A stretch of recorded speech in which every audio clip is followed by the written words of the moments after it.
সিয়াম সাধনের মাস, আত্মশুদ্ধির মাস। সমস্ত ভেদাভেদ ভুলে গিয়ে আসুন আমরা ঐক্যবদ্ধ হই। ঐক্যের কোনো বিকল্প নেই, আমাদের ঐক্যবদ্ধ হতে হবে।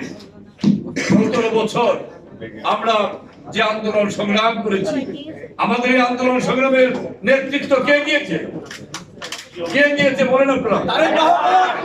তারেক রহমান নেতৃত্ব দিয়েছে কোথা থেকে? লন্ডন থেকে। লন্ডন থেকে নেতৃত্ব দিয়ে তিনি বাংলাদেশকে একত্র করেছেন, আন্দোলন সংগ্রামকে গতিশীল করেছেন।